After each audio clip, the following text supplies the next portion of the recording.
Perkenalkan, nama saya Violeta Fada, NIM 1910853004 dari Hubungan Internasional akan menjelaskan pernyataan berjudul Upaya Uni Eropa dalam menangani pengungsi Ukraina akibat perang Rusia-Ukraina. Langsung saja pada bab pertama, yaitu latar belakang. Rusia telah menginvasi Ukraina pada awal 2022 hingga sekarang, yang menimbulkan banyak korban jiwa. Sebenarnya, dua negara ini awalnya memiliki hubungan dekat pasca pecahnya Uni Soviet pada tahun 1991, namun mulai berubah ketika Rusia dan Ukraina memiliki pandangan kepentingan berbeda mengenai CIS. CIS atau Commonwealth of Independent States merupakan organisasi regional bagi negara-negara bekas Uni Soviet. Tawaran politik yang lebih menguntungkan oleh Uni Eropa dibandingkan CIS menjadikan renggang hubungan dua negara ini, menjadikan juga pada 24 Februari 2022 Rusia menyerang berbagai kota di Ukraina. Dengan situasi yang mengancam keamanan tersebut, masyarakat Ukraina mulai mencari suaka agar dapat terlindung dari segala bentuk ancaman yang ditimbulkan oleh perang ini, salah satunya ke negara-negara anggota Uni Eropa.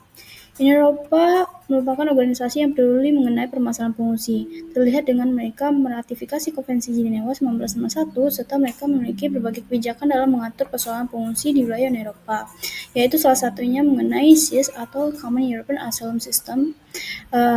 Namun pada realitanya pengaplikasian kebijakan terbilang gagal ketika Uni Eropa sendiri menghadapi gelombang pengungsi dari Timur Tengah, di mana Uni Eropa saat itu tidak mampu memfasilitasi jumlah pengungsi yang membludak. Penyebaran juga tidak merata, anggota negara lain yang juga melepaskan diri dari tanggung jawab serta peningkatan kasus kejahatan. Sedangkan menurut data yang ada, gelombang pencari suaka dari Ukraina memiliki peningkatan besar sejak terakhir kali permasalahan pengungsi Timur Tengah dihadapi oleh Uni Eropa. Di sinilah memperlihatkan bahwa kebijakan dan kemampuan Uni Eropa akan diuji kembali akibat naiknya jumlah pengungsi Ukraina yang masuk. Sedangkan dari banyaknya respon Uni Eropa mengenai permasalahan pengungsi saat ini, sedangkan dari sekian banyak respon Uni Eropa terhadap permasalahan yang terjadi mengenai perang Rusia dan Ukraina ini, yaitu permasalahan pengungsi saat ini masih berada pada posisi ketiga setelah aspek politik dan sanksi.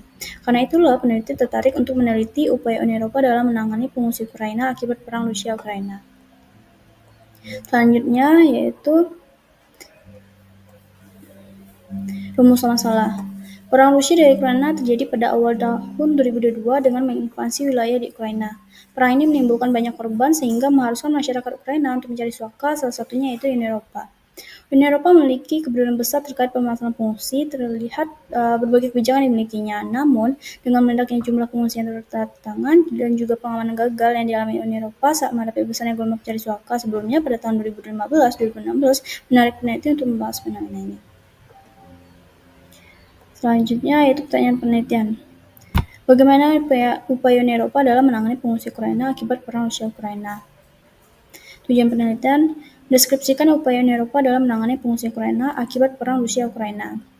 Manfaat penelitian secara akademik menambah wawasan para pembaca, khususnya mahasiswa AI, mengenai upaya Uni Eropa dalam menanggulangi isu terkait permasalahan pengungsi, serta diharapkan dapat menjadi acuan bagi penelitian selanjutnya yang berhubungan dengan permasalahan yang diteliti. Namun setelahnya, yaitu secara praktis, diharapkan dapat dijadikan bahan bacaan dan pertimbangan bagi pembuat kebijakan terkait kebijakan yang diambil suatu negara maupun organisasi, khususnya Uni Eropa, dalam menyelenggarakan suaka pada korban perang. Selanjutnya yaitu mengenai studi pustaka yang digunakan ialah yang pertama yaitu berjudul Geopolitik Ukraina terhadap Rusia dan Uni Eropa oleh Irandi dan Reni. Lalu yang kedua yaitu Intervensi Rusia terhadap Ukraina pada tahun 2022 sebagai pelanggaran HAM oleh Rio dan Levina. Yang ketiga yaitu Human Security in Times of War, the Role of the State and Non-State Actors in Protecting the Ukraine Refugees in Romania oleh Cristina Montiota dan Raluca. Lalu yang keempat yaitu Indah Puspasari dengan judulnya yaitu Peran Uni Eropa sebagai institusi supranasional dalam krisis Ukraina tahun 2014 dan hingga 2019. Dan terakhir yaitu Anders Aslund dengan judul A New Perspective on the Ukraine Refugees Crisis. Selanjutnya yaitu mengenai kerangka konseptual, yaitu digunakan pada penelitian ini ialah human security, di mana human security ini sendiri merupakan bentuk perlindungan utama dari semua kehidupan manusia dengan meningkatkan kebebasan dan pemenuhan kebutuhan manusia itu sendiri. Yang di mana konsep ini memiliki dua indikator, yaitu yang pertama yaitu protection atau perlindungan, di mana ini merupakan strategi yang dikembangkan oleh negara, organisasi internasional, dan sektor swasta untuk melindungi manusia dari ancaman yang meluas. Lalu indikator yang kedua yaitu empowerment atau pemberdayaan, di mana pengembangan kemampuan individu atau masyarakat untuk mendorong mereka dapat bertindak atau menemukan solusi sendiri. Selanjutnya, yaitu metode penelitian yang digunakan ialah kualitatif, jenis penelitian deskriptif, dan batas penelitian 2022 hingga sekarang. Unit analisis adalah Uni Eropa, unit eksplanasi pengungsi Ukraina, level analisis adalah pengumpulan negara, teknik pengumpulan data ada studi perpustakaan, dan teknik analisis data yaitu reduksi data, penyajian data, dan penarikan kesimpulan. Dan terakhir, maaf sebelumnya, yaitu sistematika penulisan, di mana bab pertama itu pendahuluan, bab kedua perang Rusia Ukraina dan pengungsi Ukraina, bab ketiga itu Uni Eropa dan persoalan pengungsi, bab keempat yaitu upaya Uni Eropa dalam menangani pengungsi Ukraina, dan terakhir yaitu penutup. Selanjutnya pada bab kedua. Perang ini pada bab 2 yaitu mengenai perang Rusia Ukraina dan pengungsi Ukraina. Perang ini tentu tidak terjadi secara tiba-tiba, karena dari awal dua negara tersebut memang telah berselisih dari lama, di mana diawali pada abad ke-9, yaitu Kievan Rus. Ini merupakan wilayah besar yang bersejarah membentuk negara Rusia, Ukraina dan Belarusia di bawah kerajaan Rus dan berpusat di Kiev, yang dimana Kiev ini sendiri merupakan ibu kota Ukraina sekarang. Hal tersebutlah melatar belakangi Putin sering menyebut Ukraina sebagai satu bangsa dan satu kesatuan. Lalu pada abad ke-13, Kievan Rus akhirnya runtuh. Hingga pada abad ke-17 terjadi peperangan yang membuat Ukraina dibagi tepi kanan atau wilayah barat di bawah kekuatan Eropa, dan tepi kiri atau wilayah timur diperintah Kekaisaran Rusia. Kemudian pada abad ke-18, Kekaisaran Rusia menganeksasi wilayah Ukraina bagian barat atau tepi kiri, karena sejarah tersebut adalah yang membentuk garis pemisah yang bertahan lama antara Ukraina barat dengan pengaruh Eropanya dan Ukraina timur yang condong ke Kekaisaran Rusia. Selama bertahun-tahun pun Kekaisaran melancarkan rusifikasi yang pada akhirnya Ukraina memasuki era Soviet pada abad ke-20 yang menimbulkan kematian jutaan warga negaranya akibat kekuasaan Joseph Stalin. Di bawah pemimpinan Uni Soviet, banyak penderitaan dialami Ukraina melalui beberapa peristiwa seperti yang pertama yaitu peristiwa Holodomor, di mana Holodomor merujuk pada kematian diakibatkan kelaparan yang dialami oleh warga Ukraina pada tahun 1932 hingga 1933. Yang kedua yaitu Perang Dunia Kedua, yang merupakan di mana Ukraina menghadapi Perang Dunia Kedua dengan Jerman menginvasi Ukraina saat itu dimulai pada tahun 1941 hingga 1944. Kemudian Uni Soviet pada akhirnya mencoba merebut kembali wilayah tersebut, yang menjadikan Ukraina sebagai salah satu zona perang utama yang mengakibatkan kehilangan banyak warganya, yakni sekitar 4,1 juta warga sipil. Lalu Uni Soviet bersama Inggris dan Amerika Serikat keluar menjadi pemenang dengan kekalahan telak bagi Jerman dan Jepang selama Perang Dunia Kedua. Mereka lah tokoh yang akan memainkan peran. Di sini maksudnya adalah Amerika Serikat, Uni Soviet, dan Inggris. Mereka lah tokoh yang akan memainkan peran utama dalam menentukan perpolitikan Eropa pasca perang. Meski terkesan mereka berada di pihak yang sama, The Big Three, khususnya Amerika Serikat dan Uni Soviet, sudah bersih tegang karena memiliki ideologi yang berbeda. Dengan Amerika Serikat beraliran liberal, sedangkan Uni Soviet dengan paham komunis dan sosialis. Sebab perbedaan tersebut membuat dua negara adidaya ini saling waspada. Hingga menjelang akhir Perang Dunia Kedua, rasa waspada ini berakhir menjadi permusuhan. Ditambah pembagian Jerman di bawah perjanjian Potsdam menjadikan salah satu faktor keretakan hubungan antara Uni Soviet ini dengan Barat, yaitu bersama sekutunya. Serta munculnya tiramisu atau Iron Curtain membagi Eropa menjadi dua, yaitu blok Barat yang dipimpin oleh Amerika Serikat, sedangkan blok Timur yang dipimpin oleh Uni Soviet. Lalu kemudian kembali kepada peristiwa mengenai yang selama terjadi di Ukraina di bawah pimpinan Uni Soviet, yaitu terakhir yaitu mengenai bencana Chernobyl, di mana Uni Soviet membangun pembangkit listrik tenaga nuklir salah satu di wilayah Ukraina. Namun pada tahun 1986 terjadi ledakan akibat lonjakan energi sehingga sekitar 500.000 orang menjadi korban jiwa serta 8,5 juta orang terkena paparan radiasi.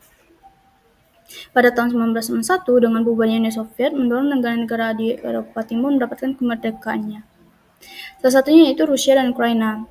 Pada tahun 1991, dengan bubarnya Uni Soviet mendorong negara-negara di Eropa Timur mendapatkan kemerdekaannya. Sebelumnya, apalagi Ukraina setelah dua negara ini yaitu Rusia dan Ukraina ini memiliki hubungan baik pasca berakhirnya Uni Soviet, Ukraina saat itu juga masih bergantung dan menjadi salah satu negara pendiri Commonwealth of Independent States bersama Rusia. Namun, dirasa Rusia tidak dapat membantu permasalahan yang dialami oleh Ukraina saat itu, ditambah negara tersebut belum meratifikasi secara penuh piagam CIS, sehingga membuka peluang besar bagi Ukraina untuk menggeser kepentingan mereka ke Uni Eropa. Rusia pun yang merasa penawaran dan pengaruh yang mulai menghilang merasa terancam bersama dengan prinsipnya yaitu Один народ, yang berarti satu bangsa. Apalagi Ukraina sendiri menganggap identitasnya ialah negara independen yang memiliki keterikatan dengan Uni Eropa. Hal inilah menjadi pendorong Rusia dan Ukraina melalui konflik yang berkepanjangan ke depannya. Ukraina dipimpin oleh rezim pada Rusia, menjadikan beberapa kerjasama dan tawaran Uni Eropa sebelumnya gagal, yaitu di bawah kepemimpinan Yanukovych. Hal ini memicu kemarahan masyarakat Ukraina. Pembatalan perjanjian ini menciptakan kelompok oposisi yang pro-Eropa hingga pada 30 November 2013 terjadi demonstrasi besar-besaran. Setelah berhasil menurunkan Presiden Yanukovych, pemerintah baru akhirnya dibentuk yang cenderung pro-Eropa. Akan tetapi permasalahan baru muncul. Pengganti presiden ini mendorong pecahnya masyarakat antara Ukraina Timur dan Ukraina Barat. Salah satunya itu masyarakat Crimea, di mana salah satu wilayah yang telah didominasi oleh Stories Rusia setelah melihat kondisi oleh Stories Rusia. Namun setelah melihat kondisi wilayahnya tersebut, mereka pada akhirnya meminta bantuan Rusia untuk mengirimkan pasukan yang menjadikan kelompok bersenjata mengambil alih di wilayah Crimea. Rusia akhirnya melakukan intervensi dengan mengirimkan pasukannya di semenanjung Crimea dan menganeksasi wilayah Ukraina. Konflik di Crimea pun menimbulkan efek domino di mana wilayah timur bagiannya yaitu Donetsk dan Luhansk. Lalu yang kedua yaitu mengenai pecahnya perang Rusia-Ukraina. Konflik bertahun-tahun yang terjadi antara Rusia dan Ukraina akhirnya pecah menjadi perang dengan instruksi Putin berupa operasi militer, hingga melakukan serangan di berbagai kota Ukraina yang didukung oleh kelompok separatis Donetsk, Luhansk, dan Crimea. Pada pidatonya menjelaskan bahwa tindakan yang dilakukannya tersebut sebagai respon terhadap perluasan pengaruh Barat, yaitu Uni Eropa bersama rekannya yaitu Atlantic Treaty Organization atau NATO dengan memindahkan infrastruktur militernya berdekatan dengan perbatasan Rusia. Lalu selanjutnya mengenai pengungsi Ukraina.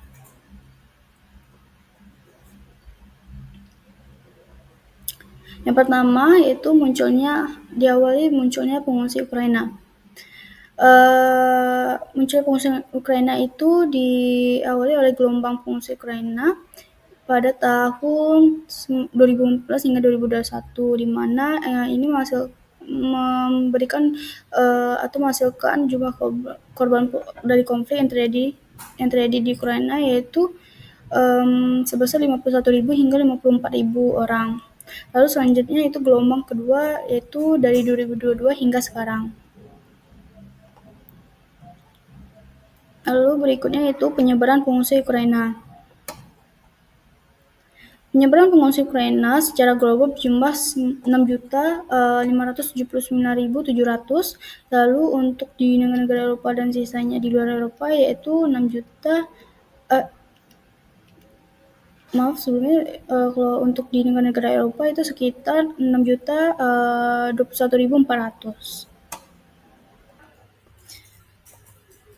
Selanjutnya pada bab ketiga yaitu mengenai Uni Eropa dan persoalan pengungsi. Uni Eropa sebagai organisasi internasional. Lalu selanjutnya itu European Economic Community dan juga bersamaan dengan adanya Euratom atau European Atomic Energy Community. Lalu setelahnya itu terdapat European Free Trade Association atau EFTA. Setelahnya itu pada 1 Juli 1967, ECSC, EEC dan Euratom pada akhirnya oleh Komunitas Eropa diberlakukan di bawah satu kesatuan, di mana menjadikan komunitas tersebut memiliki satu badan administratif atau komisi dan satu badan eksekutif, yaitu the Council. Lalu juga selanjutnya pada tahun 1991 pada akhirnya Uni Eropa pada akhirnya resmi dibentuk atas perjanjian Maastricht. Tahapan tersebut adalah perjalanan pembentukan dari negara-negara yang terpisah menjadi satu kesatuan berupa organisasi internasional disebut Uni Eropa. Lalu berikutnya yaitu yang kedua, Uni Eropa dalam menangani persoalan pengungsi. Uni Eropa menunjukkan kepeduliannya pada perdamaian dan hak asasi manusia, salah satunya dengan pembentukan kebijakan menangani permasalahan pengungsi akibat dari pelanggaran HAM dan konflik bersenjata yang terjadi di banyak negara dunia. Uni Eropa sendiri merupakan negara partisipan Konvensi 1961 dan Protokol 1967 yang merupakan bentuk perlindungan pada pengungsi internasional. Uni Eropa telah meratifikasi Konvensi 1951 dan Protokol 1967 dengan menerapkan dua instrumen tersebut pada peraturan internal mereka. Hal ini menjadikan Uni Eropa mampu membentuk peraturan dan kebijakan mengenai pengungsi berdasarkan dua instrumen tersebut. Dalam penerapannya, maka dibentuklah sebuah kebijakan yang menjadi standar dan awal perkembangan kebijakan Uni Eropa dalam menangani pengungsi, yaitu Common European Asylum System atau SIS. Dalam penyelenggaraan sistem ini dibantu oleh 5 legislatif dan satu badan, yaitu yang pertama yaitu The Asylum Procedure Directive, yang kedua yaitu The Reception Condition Directive, yang ketiga The Qualification Directive, dan yang keempat The Dublin Regulation, yang kelima yaitu The Regulation, dan terakhir yaitu satu badan yang ada di sini yaitu The European Union Agency for Asylum atau disingkat juga dengan EUA. Sistem ini sempat mengalami reformasi besar dikarenakan saat itu Uni Eropa dilanda krisis pengungsi pada tahun 2015 dikarenakan adanya ketidakseimbangan penyebaran pengungsi dan kurangnya solidaritas antar negara anggota. Serta faktor utamanya yaitu akibat meledaknya kedatangan pencari suaka yang belum pernah terjadi sebelumnya, sehingga memperlihatkan kekurangan sistem yang dimiliki SIS sehingga menyebabkan krisis pengungsi di seluruh Uni Eropa. Berikutnya yaitu pada bab 4,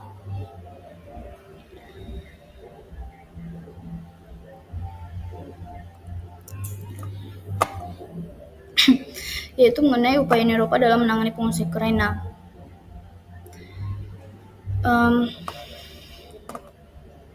Pada penelitian ini, maka pada bab ini menggunakan konsep human security, yaitu dengan menggunakan dua indikator sebagai alat untuk menganalisis pertanyaan mengenai bagaimana Uni Eropa dalam menangani pengungsi Ukraina akibat perang Rusia Ukraina. Dua indikator tersebut ialah protection dan empowerment. Yang pertama itu perlindungan. Perlindungan ini merupakan strategi yang dibentuk oleh negara dan lembaga internasional, organisasi non-pemerintah, dan sektor swasta. Mengacu pada norma, proses, dan institusi yang diperlukan untuk melindungi masyarakat dari ancaman serius dan luas. Dalam aplikasinya yang pertama itu Temporary Protection dan Directive. Sebagai pengganti SIS, karena dengan dilakukannya kebijakan baru ini agar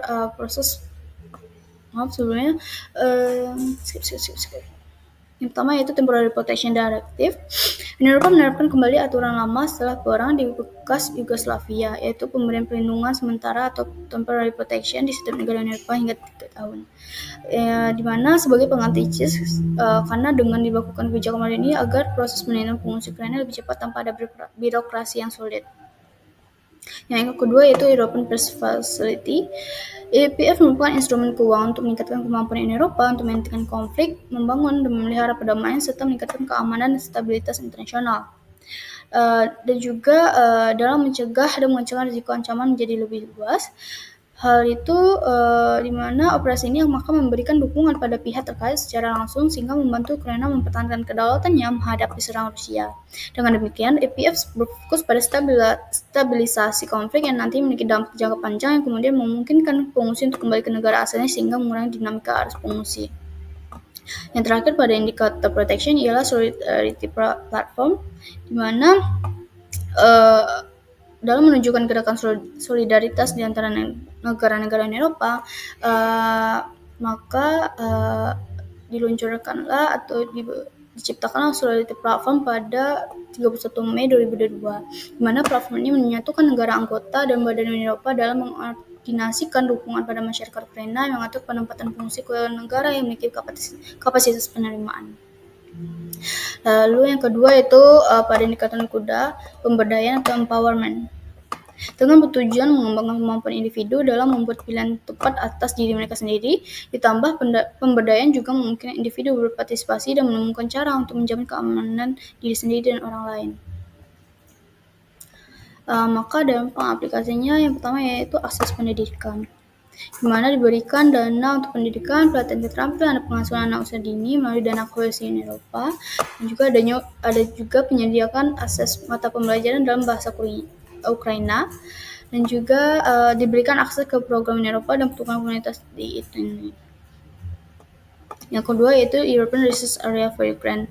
Dukungan ini tidak hanya diberikan pada siswa dan guru, tapi juga pada para peneliti Ukraina yang kabur dari situasi negaranya. Maka juga dibentuk juga sebuah platform khusus untuk para peneliti juga bersama para pihak terkait dalam mengembangkan penelitiannya, yaitu melalui platform Euraccess. Yang ketiga yaitu akses ke pasar kerja. Dengan memberikan fasilitas untuk memperoleh keterampilan bahasa baru dan digital, dan maka bisa melalui Pact for Skill yang merupakan agenda pelatihan kemampuan yang dimiliki oleh Uni Eropa. Komisi juga telah mendirikan Research Hub untuk membantu warga Ukraina agar kualifikasinya diakui. Dengan keterampilan kualifikasi yang diakui tersebut, maka mereka dapat mendapatkan lowongan pekerjaan dari program EU Talent Pool. Dan terakhir yaitu EU for Help, di mana seluruh deklarasi perang oleh Rusia kepada Ukraina, dua negara ini telah mengalami konflik yang panjang dari tahun ke tahun. Hal ini mengakibatkan banyak warga Ukraina mengalami depresi dan kecemasan sehingga menjadikan Ukraina menempati posisi pertama negara yang memiliki tingkat depresi tertinggi. Dengan kondisi tersebut, perlu diintervensi segera oleh Uni Eropa untuk mengatasi efek jangka panjang pada kesehatan mental yang mempengaruhi kelangsungan hidup para pengungsi. Memperhatikan psikologis warga Ukraina maka akan membantu individu untuk meningkatkan kesejahteraan baik dari kehidupan sehari-hari maupun pada aspek pekerjaan. Dengan demikian, perlu pemberdayaan psikologis untuk membantu pengungsi mendapatkan kehidupan yang berkualitas dengan menangani aspek internal dengan mengembangkan kemampuan memecahkan masalah dan keinginan untuk menunjukkan keterampilan.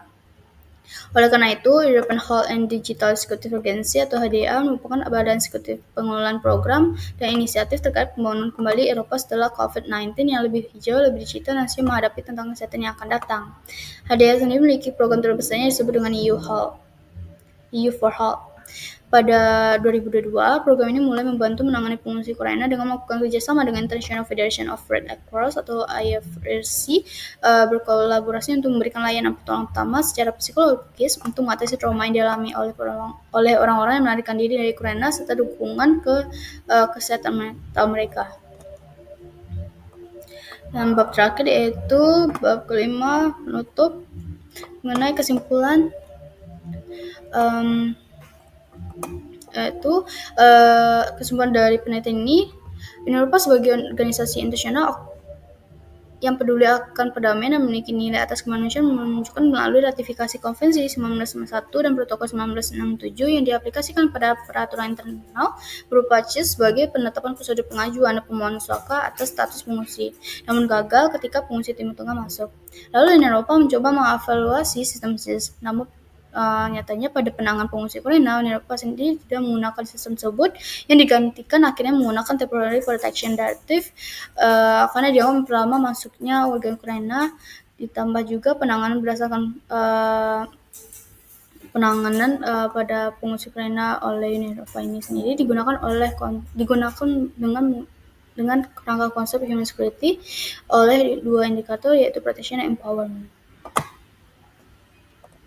Saran, disarankan penguasaan bahasa untuk memudahkan peneliti dalam melakukan pengelolaan data dan referensi penulisan, karena hampir keseluruhan data yang diperoleh berbahasa Inggris, sehingga perlu memahami dengan teliti pada proses pengelolaan data. Kemudian disarankan untuk peneliti selanjutnya ialah untuk meneliti lebih dalam mengenai kebijakan temporary protection directive yang dimiliki Uni Eropa serta persoalan pengungsi Ukraina di Uni Eropa dengan menggunakan alat analisis yang lebih kompleks. Sekian penjelasan penelitian saya. Terima kasih. Wassalamualaikum warahmatullahi wabarakatuh.